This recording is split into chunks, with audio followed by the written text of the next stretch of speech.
이제 오늘 우리 다시 복음으로 돌아가라 35번째 말씀을 우리 함께 듣기 전에 기도하고 말씀을 나누겠습니다.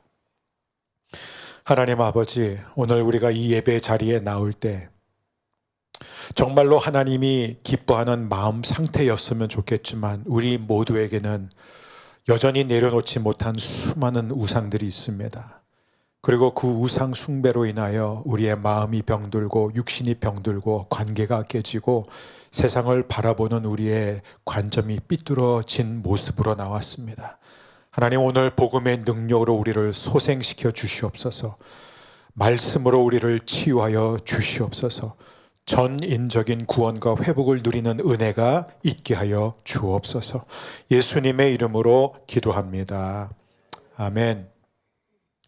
저는 오늘 여러분들과 함께 복음은 어떻게 우리를 진짜로 바꿀까? 우리는 그동안 복음의 능력에 대해서 쭉 배웠습니다.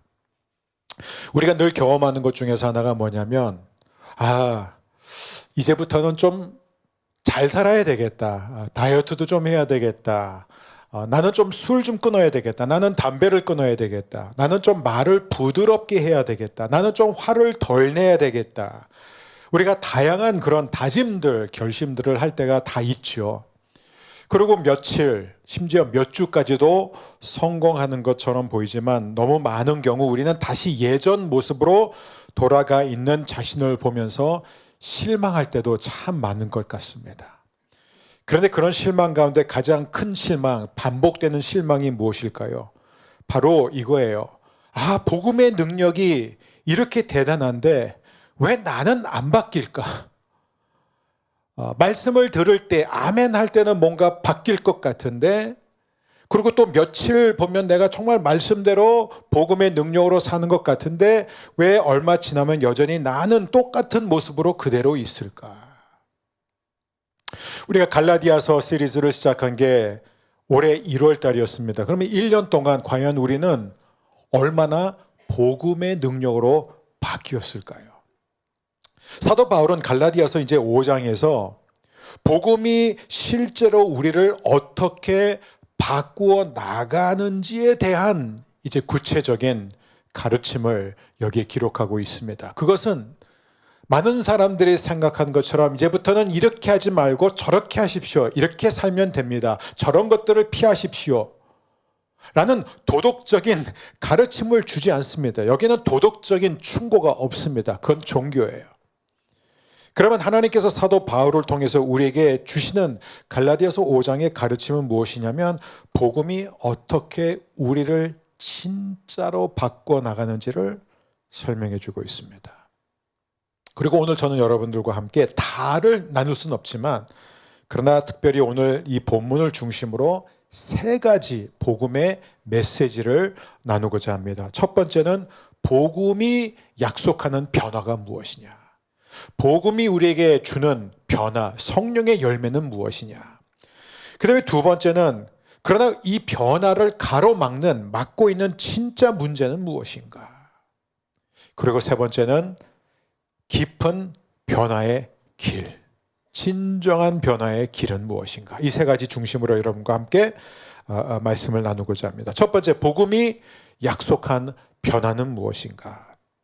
우리가 이 복음이 약속하는 변화를 알기 위해서 사도 바울은 가장 먼저 모든 삶에는 2가지 열매가 있다는 거예요. 하나는 육체의 일이고 또 하나는 성령의 열매입니다. 성령의 일이에요. 그러니까 육체의 일과 성령의 일은 계속해서 우리 안에서 부딪힙니다. 자, 이 육체의 일은 무엇인가? 19절에서부터 21절을 보면은 사도 바울은 이렇게 소개하고 있습니다. 육체의 일은 분명하니 곧 음행과 더러운 것과 호색과 우상 숭배와 주술과 원수 맺는 것과 분쟁과 시기와 분냉과 당짓는 것과 분열함과 이단과 투기와 술 취함과 방탕함과 또 그와 같은 것 다 나쁜 것들이에요. 우리가 딱 봐도 이건 나쁜 거잖아요. 좋은 거 하나도 없습니다.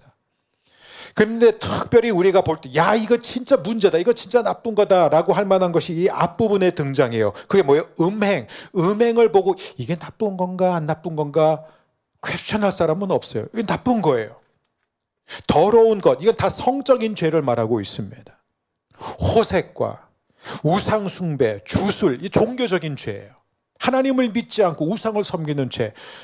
그래서 우리는 이것을 금방 이건 나쁜 죄, 이런 죄들은 피해야 돼, 이런 죄를 멀리해야 돼, 우리는 금방 받아들일 수 있죠.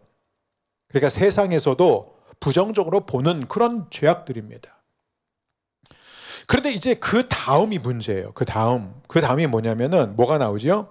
이 원수 맺는 것과 분쟁과 시기와 분냄과 당짓는 것과 분열함과 이단과 투기와 이런 것들이에요. 자, 이것은 어떤 것들이냐면 한 성경 주석가가 이렇게 말했습니다. 이 두 번째 이 목록들은 세상보다는 교회에서 10배 이상 더 자주 보는 것이다. 좀 심하다, 과하다고 생각은 했어요. 하지만 뭔가 이 교회에 대한, 교회에 다니는 사람들에게 좀 그 씁쓸한 현실을 보여주지 않고 있을까요? 여러분, 사실 그래요. 우리가 잘 보지 못하지만 교회 안에서 난무하고 있는 이런 죄악들이에요. 원수 맺는 것, 그게 교회 안에서 일어난다고 일어나요. 분쟁, 시기, 질투, 당을 짓는 것, 서열화하고 뭐 너무 끝이 없어서 다 거기까지 안 들어갈게요. 분열, 시기, 질투, 경쟁. 여러분, 교회 역사 내내 보면은 오늘 이 시대까지도 교회 안에서 사람들 사이에 갈등과 분열과 험담과 질투는 끊인 적이 없어요. 너무 많아요. 그래서 어느 정도냐, 사람들은 이런 것들로부터 벗어나기 위해서 교회를 떠난다는 거예요. 교회를 출애굽하는 거예요, 지금. 그런 세대들이 너무 많습니다. 교회가 위선, 막 험담하고 서로 경쟁하고 하나님을 위한다 하면서 뒤에서 수근거리고. 여러분, 제가 신학교를 다닐 때, 제가 장신대를 다닐 때, 그때가 이제 93년도에 그 대한예수교 장로회라는 이 교단이 우리나라에 144개라고 들었어요. 근데 지금은요, 대한예수교 장로회라는 간판을 그대로 쓰는 교회는 300개 교단이 됐고요. 그거를 정확히 쓰지 않고 다른 식으로 쓰는 장로회까지 다 하면 400개가 넘습니다. 그러니까 지구상 어디에도요, 장로 교단이 이렇게 많은 나라는 우리나라밖에 없습니다. 왜 이렇게 다 저마다 자기가 하나님 편에 있다고 그러고 자기가 옳다고 생각하는 거예요. 여러분, 바울은 이 두 가지 죄악들을 서로 전혀 구분하지 않아요. 우리가 두 가지 죄악이라고 그랬죠. 사실 바울한테는 다 한 가지 죄악이에요. 세상 사람들의 기준으로 볼 때도 이건 진짜 나쁜 죄. 이건 막 동성연애에다가 이건 그 음란 행위에다가 이건 포르노 이런 거 다 나쁜 거예요. 호색, 더러워, 우상숭배, 나빠라고 말하지만 바울의 눈, 아니 하나님의 눈으로는요, 술 취하고 방탕하고 이런 것뿐만 아니라 우리가 시기하고 질투하고 험담하고 분열하는 이 모든 것도 똑같은 육체의 일이라고 말하고 있습니다. 왜요? 그 뿌리가 같기 때문에 그래요. 다 육체의 일, 육체에서 나오는 일들이라는 것입니다. 한쪽은 노골적으로 더러워 보이고 안 좋아 보이는 죄처럼 보이지만 사실 뭐예요? 또 하나는 종교적인 가면을 쓴 죄예요. 그리고 우리가 그동안 말씀을 통해서 배웠지만 이 후자가 더 무서워요. 왜? 많은 사람들은 그게 얼마나 심각한지조차 모르고 있기 때문에요. 이 모든 죄는 다 하나님을 떠난 자기 중심성에서 나온 죄라는 것입니다. 근데 이제 두 번째, 좋은 열매가 있어요. 그게 바로 성령님이 하시는 일이에요. 성령의 열매입니다.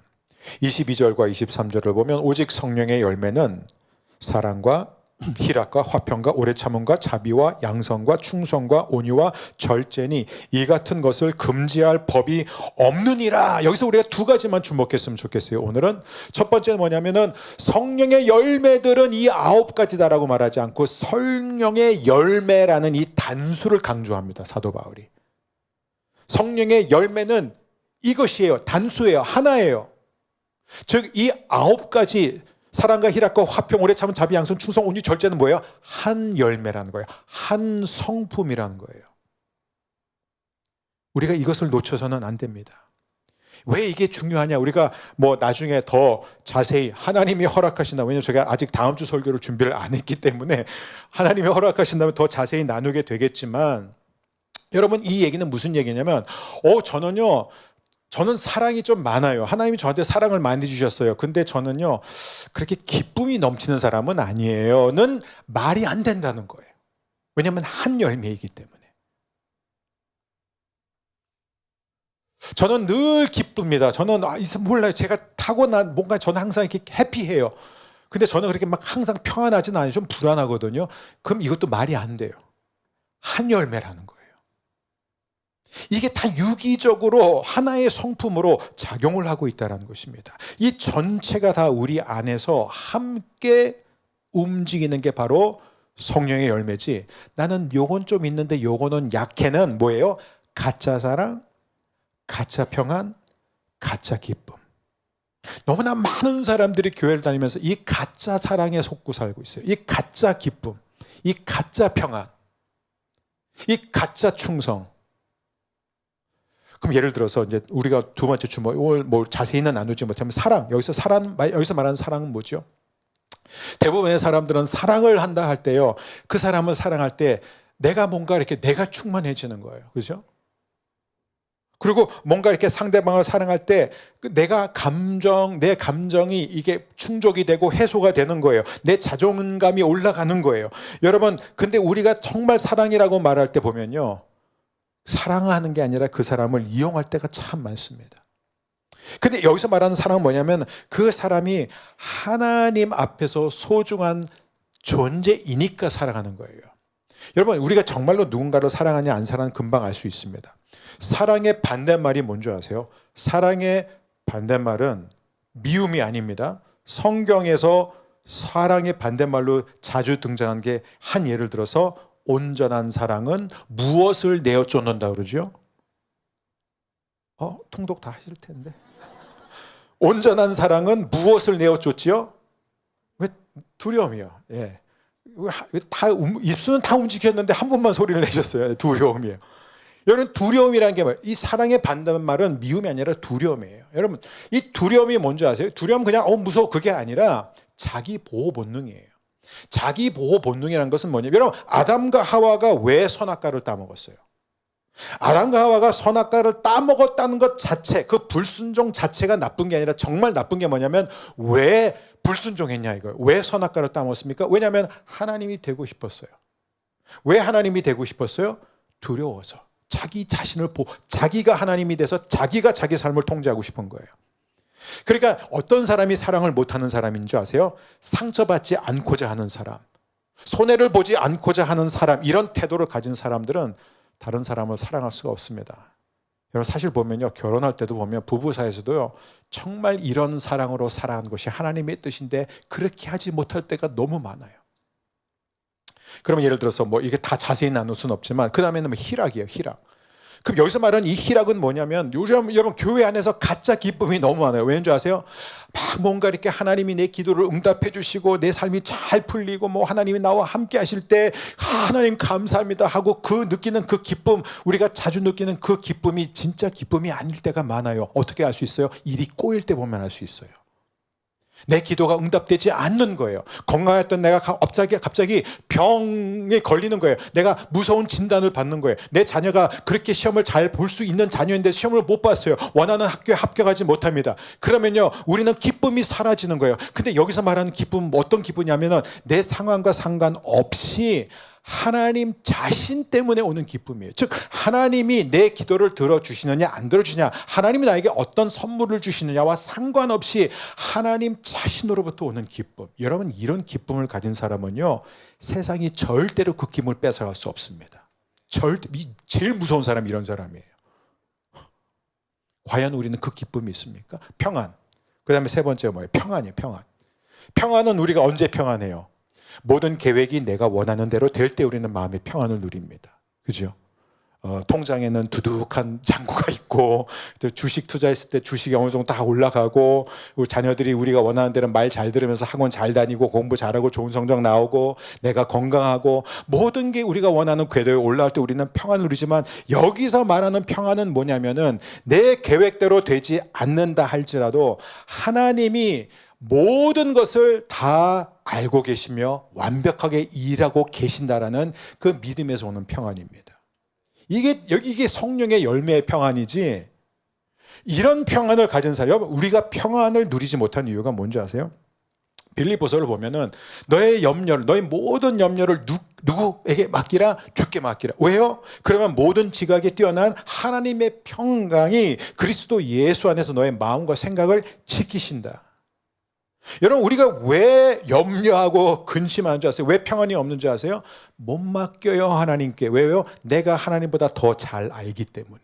내가 하나님 못 믿는 거예요. 내가 이 상황을 잘 아는데 하나님이 지금 이렇게 해야 되는데 지금 하나님이 그렇게 안 하시니까 평안이 깨지는 거예요.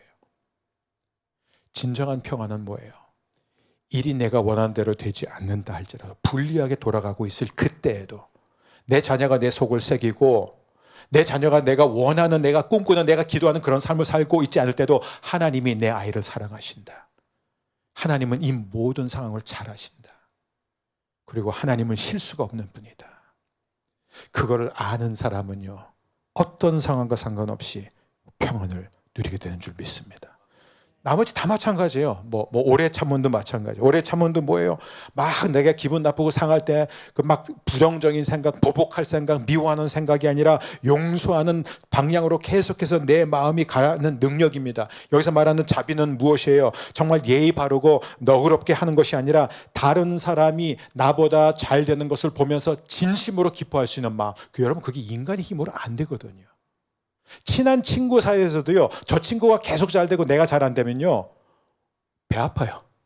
그죠? 뭐 사촌까지 갈 필요도 없어요. 그리고 여러분, 자비는 뭐예요? 자비가 아니라 했죠. 양선은 뭐예요? 양선은 뭐 여러 가지로 말할 수 있지만 이거는 한마디로 하냐면 일관성이에요. 뭐 착하다 이게 얘기가 아니라 여기서 말하는 이 양선은 뭐냐면 내가 교회에서의 내 모습과 집에서의 내 모습이 똑같은 거예요. 교회에서 많은 사람들에게 사랑을 전하고 가르치고 거룩하게 기도하는 그 권사님의 모습과 집에서 시어머니로서 며느리를 대하는 모습이 똑같은 거예요. 할렐루야. 왜 웃으세요? 목회자인 저도 마찬가지예요. 제가 성도들을 대할 때 성도들과 나누는 그런 대화나 그런 말투나 저의 습관, 사람들 앞에서 하는 저의 행동이 제가 집에 있을 때, 제 아내랑 얘기할 때, 제 주위에 있는 사람들, 아이들 야단칠 때 빼놓고, 그건 뭐 어쩔 수 없어요. 그건 믿음으로 안 됩니다. 다 똑같은 거예요. 일관된 거예요. 그러니까 내가 사람 앞에 있을 때나 내가 혼자 있을 때나 나는 하나님 앞에서 있기 때문에, 하나님 나를 보시기 때문에 일관된 행동을 보일 수 있느냐. 충성. 정말 뭔가 이렇게 잘 보이기 위해서 막 충성 뭐 이렇게 하면서 이렇게 열심히 한 것이 아니라 정말 여기서 말하는 이 충성은 어떤 거냐면 끝까지 책임을 지는 사람이에요. 끝까지. 그 다음에 여기서 온유는 무엇이죠? 우리는 온유를 하면은 뭐 그 사전적인 의미를 생각하자고 굉장히 부드럽고 우유부단하고 저는 별볼일 없는 사람이 제가 뭘 그런 거 못해요. 이런 게 온유가 아니라 온유는 굉장히 강한 사람들인데 어떤 사람들이 강한 사람인 줄 아세요? 이 온유하지 않은 사람들의 특징이 어떤 사람들이냐면 늘 사람들을 의식해요. 자기 집착에서 벗어나는 게 온유예요. 늘 자기 이미지, 남들이 날 어떻게 생각하나, 남들이 날 어떻게 볼까, 이렇게 사역을 맡을 때도 그 사역의 결과의 메인은 이거냐, 자기가 이걸 잘해야 된다고 생각하는 거예요. 그런데 이 온유한 사람은 왜 힘이 있는 줄 아세요? 하나님 앞에서 자신을 보기 때문에 그는 사람들의 시선에 의해서 왔다 갔다 하는 사람이 아니라는 것이에요. 마지막 절제는 뭐냐? 절제는 말 그대로 정말 당장에 옳고 그런 것보다 당장 나에게 옳아 보이고 나를 편하게 하는 그것보다 길게 보았을 때 내 인생 전체를 놓고 보았을 때 정말로 하나님이 원하시는 것이 무엇이냐? 하나님의 뜻이 무엇이냐? 그 중요한 것을 선택할 수 있는 능력이 바로 절제라는 거예요. 자, 제가 이것을 간략하게 설명을 들었습니다. 무슨 말씀을 드리고자 하냐면 여러분, 이것은 인간의 자연적인 능력이 아니라는 거예요. 내가 좀 이런 부분은 타고났는데 내가 이 부분은 좀 약해. 우리가 성령의 열매를 그렇게 접근해서는 안 됩니다. 그래서 바울이 말하는 이 복음의 능력은 바로 이런 성품이 이 9가지 이 열매, 이 다양한 것이 하나의 성품으로 우리 안에서 실제로 자라나게 하는 능력입니다. 그래서 우리는 다시 한번 나는 과연 이 복음의 말씀을 1년 동안 들으면서 나는 과연 얼마큼 변했는가, 나는 얼마큼 사랑이 많아졌고, 나는 얼마큼 기쁨이 많아졌고, 나는 얼마큼 더 평안이 있어졌고, 나는 얼마큼 더 내가 온유한 사람이 되었는가. 그것을 가장 정확하게 답을 찾을 수 있는 것은 우리 자신에게 물어봐야 안 되고 배우자한테 물어봐야 돼요. 그리고 자녀들한테 물어보면 굉장히 잔인한 답변을 듣게 되실 겁니다. 그렇죠? 그래서 저는 자녀들한테는 안 물어봅니다, 이런 거. 그러니까 우리가 계속해서 과연 성령의 열매가 내 안에서 자라, 아니면 난 여전히 비교하고, 난 여전히 쉽게 교만해지고, 시기하고, 질투하고, 화가 나고, 나는 여전히 그렇게 살고 있는가? 그렇다면 여러분, 하나님이 오늘 우리에게 주시는 말씀이에요. 너는 왜 내가 너에게 준 복음의 능력으로 살지 않고 내 능력으로 살고 있느냐? 여러분, 복음의 능력으로 살게 되기를 주의 이름으로 축복합니다. 자, 그렇다면 두 번째, 변화를 막는 진짜 문제가 뭐냐? 변화를 막는 진짜 문제. 16절에 나와 있습니다. 내가 이루노니 너희는 성령을 따라 행하라. 그리하면 육체의 욕심을 이루지 아니하리라. 성령을 따라 행하라라고 말하고 있습니다. 여기서 사도 바울은 육신의 욕심을 따르지 말라라고 말하지 않습니다. 성령을 따라 행하라. 그러면 그 결과 육체의 욕심을 이루지 아니하리라. 여기서도 순서가 중요합니다. 근데 여러분, 이 육체의 욕심이 무엇이냐? 먼저 그걸 좀 다뤘으면 좋겠습니다. 육체의 욕심이라는 것은 제가 종종 이미 인용을 했지만 굉장히 중요한, 사도 바울이 즐겨 사용하는 에피두미아라는 단어입니다. 에피두미아. 이 에피란 것은 과하다, 넘치다. 두미아는 여기 이 욕망, 욕구, 소원을 말하고 있습니다. 그러니까 뭐냐면 과한 욕망, 지나친 갈망, 절대화된 욕구, 우리가 이렇게 표현할 수 있습니다. 근데 왜 우리는 보통 육체의 욕심 하면은 뭘 생각하죠? 옛날에 그 킹 제임스 버전에 이런 옛날 그 영어 성경을 보면 이걸 다 lust 이렇게 써요. lust는 뭐예요? 성욕, 그러니까 딱 음욕 이렇게 우리가 생각하잖아요. 근데 여기서 말하는 이 바울이 에피두미아라는 이 단어는 나쁜 것에 대한 욕망을 가리키는 것이 아니라 오히려 좋은 것에 대한 지나친 욕망을 가리키는 거예요. 사도 바울이 바울 서신서 전체를 놓고 보면은 그런 문맥에서 이 에피두미아를 굉장히 자주 씁니다. 그렇기 때문에 우리가 여기서 꼭 배워야 되는 것은 뭐냐면, 그러니까 사도 바울은 겉으로 드러난 문제를 찌르는 게 아니에요. 내가 너무 화를 자주 내. 내가 왜 이 정도밖에 안 되지? 내가 좀 이 정도는 참아야 되는데, 왜 다른 사람 잘 되는 거 내가 축복해야 되는데, 왜 내 마음이 기쁘지가 않지? 난 왜 이러지? 난 왜 복음의 능력 내가 바뀌지 않을까? 이러한 어떤 문제의 현상을 찌르는 게 아니라 더 깊은 곳을 찌르는 거예요. 다시 말해서, 우리가 왜 질투하느냐? 우리가 왜 화를 내느냐? 예를 들어서 우리가 왜 아담과 하와가 왜 선악과를 따먹었느냐? 여러분, 불순종보다 더 중요한 게 뭐예요? 왜 불순종하느냐를 아는 거예요. 우리가 계속 배우자면 순종 자체를 하나님 보시는 게 아니라 왜 순종했느냐를 보신다는 거예요. 그래서 여기서 가장 중요한 것은 뭐냐면 그 중심으로 결국 들어가다 보면은 우리의 가장 깊은 문제, 우리의 가장 근본적인 문제는 뭐냐면 우리가 나쁜 것들뿐만 아니라 좋은 것들을 너무 많이 좋아한다는 거예요. 자, 예를 들어 볼게요. 여러분, 돈은 좋은 거예요, 안 좋은 거예요? 좋은 거예요. 성경을 보면 좋은 거라고 얘기하고 있습니다. 하나님이 우리에게 주시는 축복 가운데 하나입니다. 물질적인 축복은 구약에서 일관되게 하나님이 자녀들에게, 백성들에게 순종할 때 주시는 축복이라고 되어 있습니다. 근데 문제는 뭐냐면 돈이 악한 것이 아니라, 우리가 성경을 잘 알지만 돈을 사랑하는 마음이 그게 일만하게 뿌리라고 되어 있습니다. 즉 다시 말해서 이 좋은 돈 없이는요 아무것도 할 수 없어요. 교회도 다 문 닫아야 됩니다. 아무것도 우리 모일 수도 없어요. 다 돈이라는 그게 있으니까 저희가 월세도 내고 보증금도 내고 우리 교역자들이 또 사례를 받고 우리 성도님들이 함께 모여서 다과도 나누고 우리가 할 수 있는 건 다 돈이에요. 근데 이 아름다운 돈이 그것이 나의 안전과 그것이 내 가치의 최종 근거가 되게 되면요 모든 게 무너진다는 거예요. 그리고 돈이 없어지면 우리는 다 무너지게 되고 돈이 생기면 교만해지고 우쭐해지고 비교하기 시작하는 거예요. 여러분, 우리의 가족, 자녀, 결혼, 이게 얼마나 하나님의 최고의 블레싱이에요. 결혼은 하나님이 만드신 제도예요. 배우자는 하나님이 주신 최고의 선물이에요. 아멘. 아멘. 자녀도 하나님께서 주신 선물이에요. 아멘.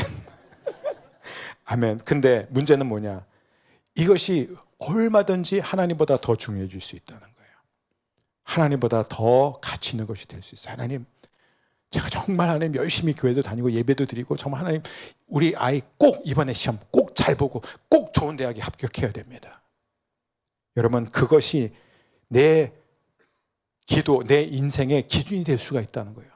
내 아이가 실패하면 나도 실패하다고 생각하는 거예요. 하나님 제발 우리 아이가 정말 공부 잘해서 좋은 대학에 가서 제가 이것을 큐티 모임에 간증할 수 있게 해달라고. 하나님께서 이렇게 기도를 응답해 주셨고 내가 말씀대로 샀더니 하나님이 우리의 사업을 축복해 주셨다고 제가 간증할 수 있게 해달라고. 간증할 수 있게 해달라고.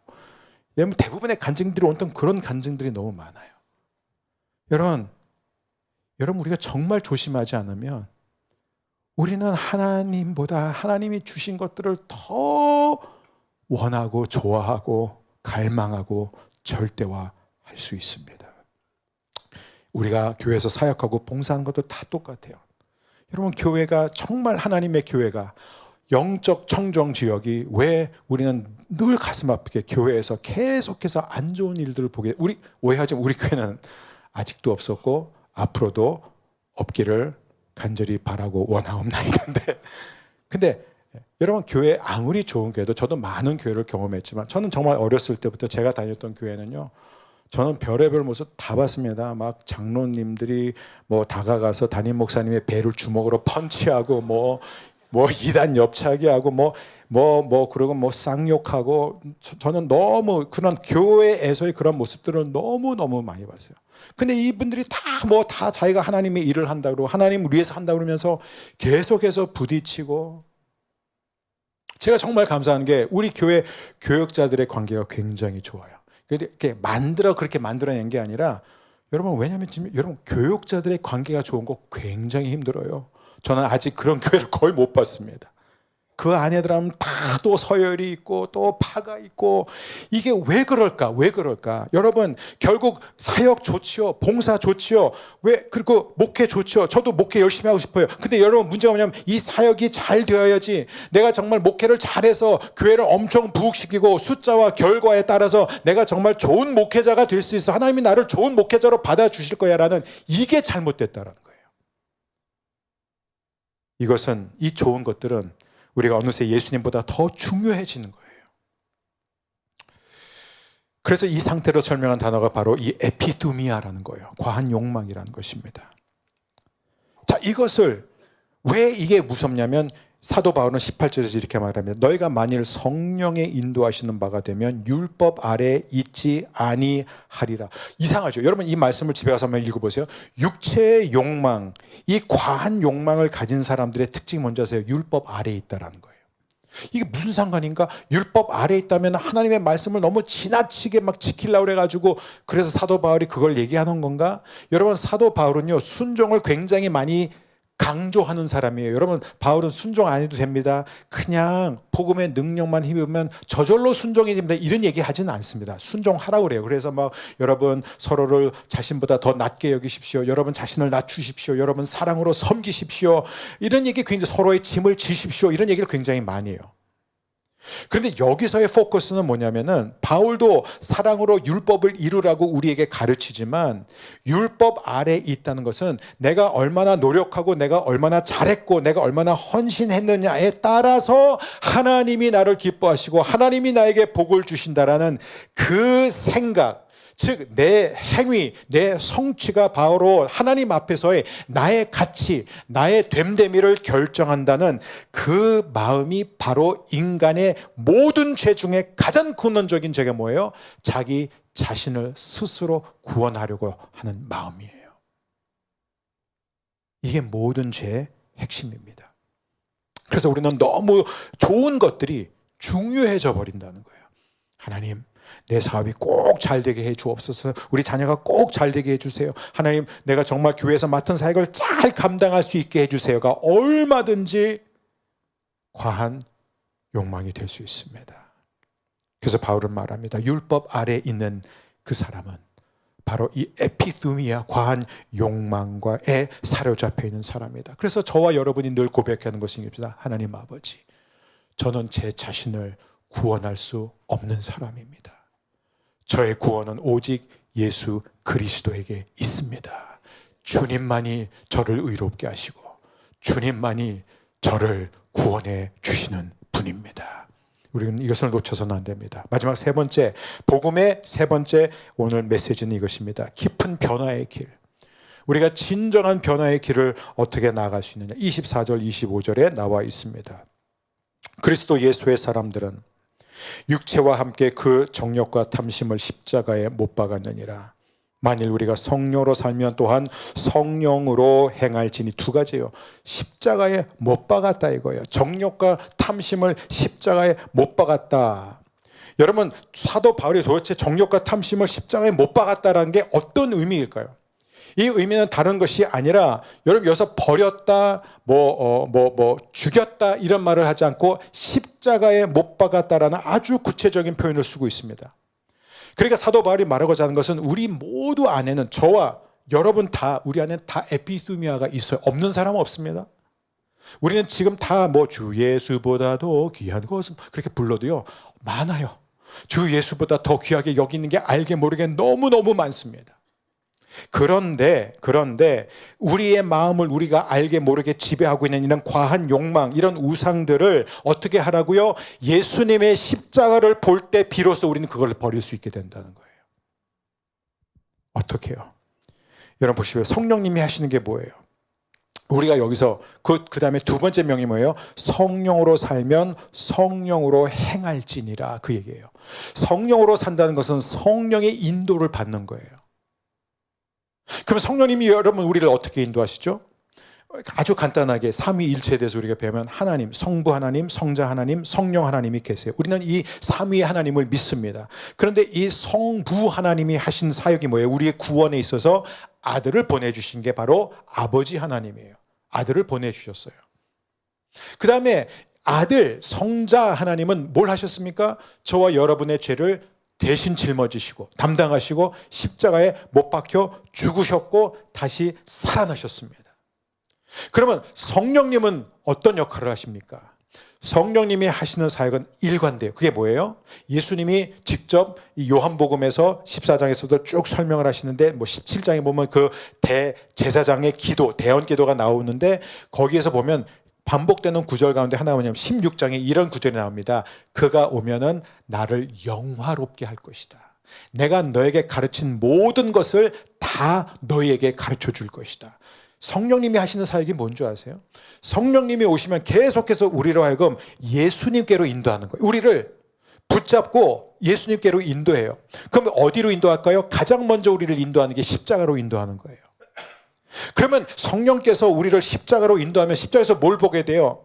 십자가에서 우리는 하나님이 우리를 너무 사랑하셔서 하나밖에 없는 아들을 이 땅에 보내셔서 우리를 대신 죽게 하신 그 하나님의 사랑을 보게 되고, 예수님이, 성자 하나님이 자발적으로 자원하면서 우리의 죄를 짊어지고 십자가에서 죽으신 그 모습을 보게 됩니다. 그 모습을 보게 되면요, 여러분 어떤 생각이 들어요? 하나님이 나를 이렇게 사랑하시는데, 예수님이 나를 위해서 이렇게까지 희생을 당하셨는데 왜 나는 아직도 이 우상들을 손에 쥐고 있는 것일까? 그걸 내려놓게 되는 것입니다. 그래서 우리가 하나님 앞에 이렇게 기도하는 거예요. 주님, 저는 인정받는 것에 매여 있었습니다. 누군가가 저를 무시하고 누군가 저를 비판하면 저는 화가 났습니다. 저는 돈과 안정에 매여 있었습니다. 그래서 조금만 부족해져도 아쉬워지면 하나님보다 제 통장을 더 의지했습니다. 저는 성과에 매여서 살았습니다. 그래서 결과가 보이지 않으면 저는 금방 낙심하고, 결과가 잘 되면은 저는 금방 교만해졌습니다. 이 모든 것들이 다 하나님이 저에게 허락하신 좋은 것이지만 저는 그것들을 하나님보다 더 의지하고 사랑했습니다. 십자가 옆에서 우리는 그 우상들을 보게 됩니다. 그러면서 우리는 하나님의 아들이 나를 이렇게 사랑하셨고 하나님이 나에게 아들까지 내어주셨다면 나는 더 이상 이런 것들을 통해서 내 가치를 증명하고 이걸 통해서 내가 하나님 앞에 사랑받는 것을 확인할 필요가 없다는 것을 깨닫게 되는 거예요. 두 번째, 성령을 따라 행하라 되어 있습니다. 성령을 따라 행하는 것은 무엇이에요? 첫 번째는 십자가 앞에서 먼저 우리가 마음의 회개를 하는 거예요. 성령님은 언제나 우리의 죄를 생각나게 합니다. 우리가 숨어놓은 그 우상이 무엇인지 그 우상의 정체를 드러냅니다. 그 다음에 우리가 뭘 하게 되죠? 우리는 주님을 바라보게 되는 거예요. 성령님이 하시는 사역의 또 한 가지가 고린도후서 3장 18절에 나와 있습니다. 함께 읽겠습니다.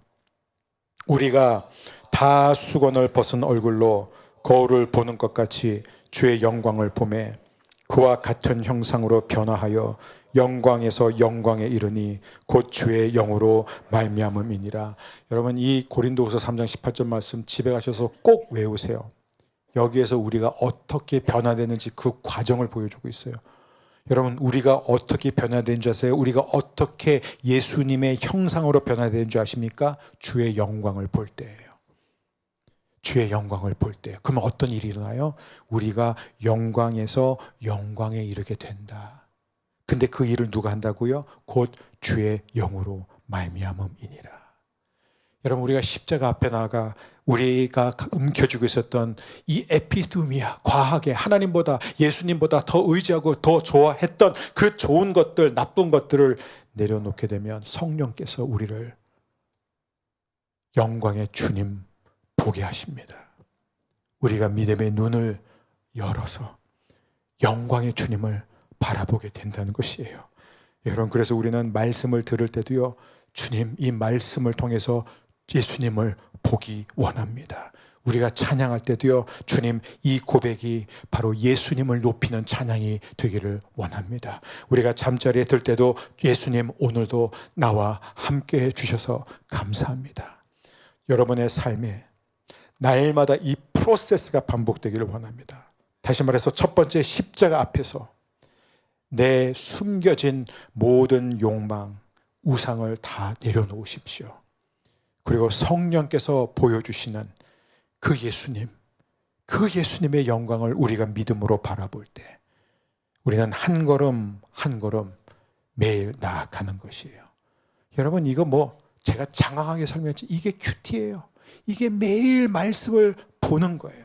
그 말씀을 나누는 게 뭐예요?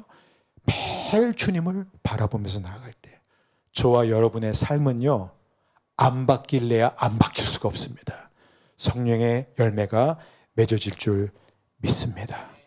우리 시간 자리에서 함께 일어나셔서, 나는 앉아서 하는 게 몸도 편하고 집중도 잘 된다. 그러면 앉아서 하셔도 좋습니다. 근데 웬만하면 다리에 좋습니다. 일어서셔서 우리 함께 찬양할 때 우리 함께 불렀던 찬양, 정말 우리가 마음을 다해 주님을 높여드리는 찬양을 부른 후에 우리 함께 기도하겠습니다.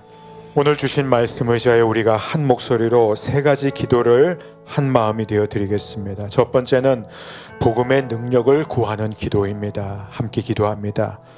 주 예수님, 제 안에 이미 시작하신 하나님의 일을 감사합니다. 복음의 능력을 더 깊이 알게 해 주옵소서. 제 안에 굳어지고 죽어있는 부분들을 깨워 주옵소서. 두 번째는 우상과 과한 욕망을 내려놓는 회개의 기도입니다. 함께 드립니다. 성령님, 제가 하나님보다 더 사랑했던 것들을 보여 주옵소서. 좋은 것이었지만 우상이 되었음을 인정합니다. 지금 이 시간 십자가 앞에 내려놓습니다. 주님의 은혜로 저를 자유케 하옵소서. 마지막 세 번째 기도입니다. 성령을 따라 걸어가게 해달라는 기도입니다. 아버지, 성령의 인도하심을 따라 살게 하옵소서. 성령께서 바라보시는 예수님의 영광을 저도 함께 보게 하옵소서. 제 안에 사랑과 기쁨과 평안과 절제가 자라가게 하옵소서. 이 시간 우리 함께 주신 말씀 의지하여 기도하며 나갑니다. 하나님 아버지, 감사합니다.